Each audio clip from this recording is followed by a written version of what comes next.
From dawn to dusk, the hidden life of Venice's medieval merchants, secrets of the Lagoon trade. Welcome back to the disgusting forgotten history, where we uncover the raw truths behind civilization's most fascinating eras. Today, we journey to medieval Venice to explore the life of a merchant in the floating city. Follow this story to its conclusion and discover how ambition, cunning, and ruthless competition built one of history's greatest commercial empires. First, the merchant's dawn. The pre-dawn darkness covers Venice like a velvet shroud as our merchant awakens in his Gothic palazzo overlooking the Grand Canal.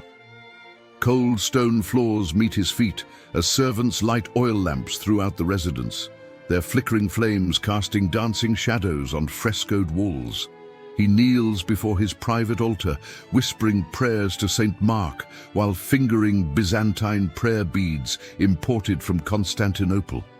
His wife remains in the curtained bedchamber, surrounded by tapestries depicting biblical scenes woven in Flemish workshops. The merchant dresses carefully in layers of fine wool and silk, each garment reflecting his status in Venetian society. His crimson robe bears the subtle embroidery of his family crest, earned through 3 generations of successful trading ventures. Servants bring him a breakfast of dried figs, white bread, and watered wine served on pewter plates.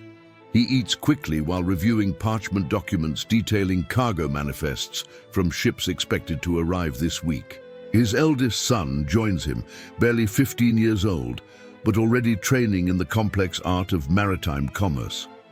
Together, they discuss the fluctuating price of pepper in Alexandria and the political tensions affecting overland routes. Through the arched window, the Grand Canal begins to glow with early morning light reflecting off its murky waters. Gondolas already glide past carrying workers, priests, and fellow merchants beginning their daily pursuits. The merchant fastens his leather money pouch to his belt and adjusts his distinctive red cap, marking him as a patrician. Today, he must visit the Rialto, negotiate with ship captains, and attend a meeting of his merchant guild. Second, the Rialto Market. The wooden Rialto bridge groans under the weight of mourning crowds as our merchant makes his way across.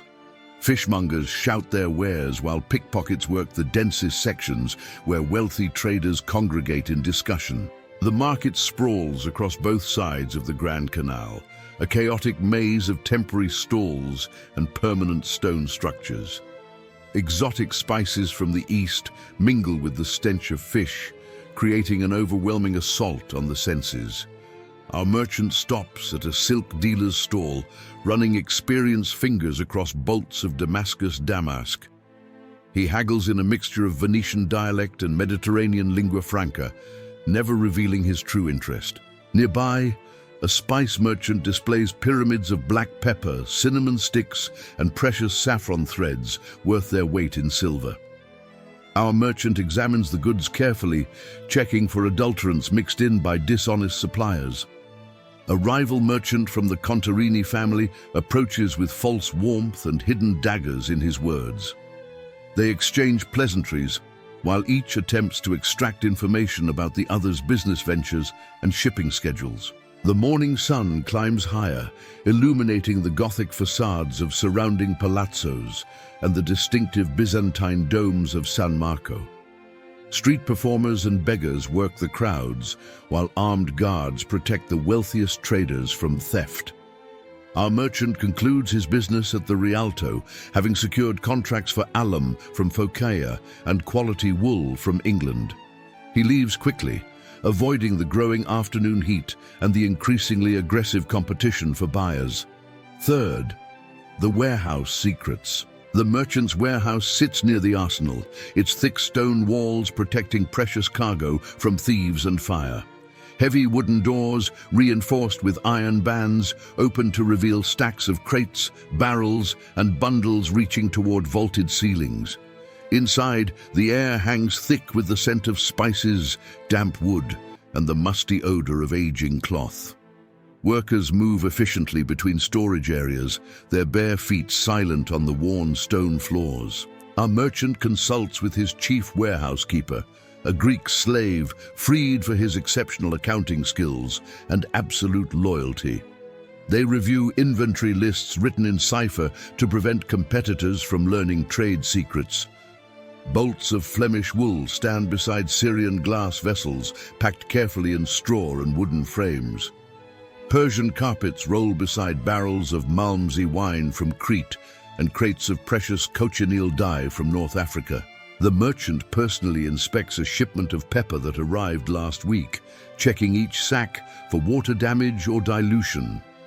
A single spoiled shipment could bankrupt even an established trading house in this unforgiving commercial environment.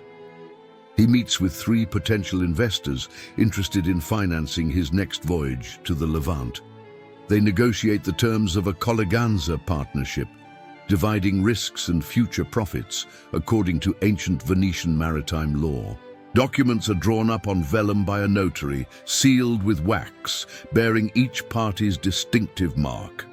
These contracts bind the merchants together in a web of mutual obligation and shared fortune. Fourth, the voyage east. Our merchant boards his trading galley at the docks near San Marco, preparing for a 3-month voyage to Syrian ports. The vessel stretches over 100 feet, powered by both triangular lateen sails and rows of professional oarsmen. The ship's hold already contains Venetian exports, fine glassware from Murano, woolen cloth, and bars of silver for purchasing Eastern goods. Armed crossbowmen patrol the deck, protection against the ever-present threat of pirates and rival city-state navies.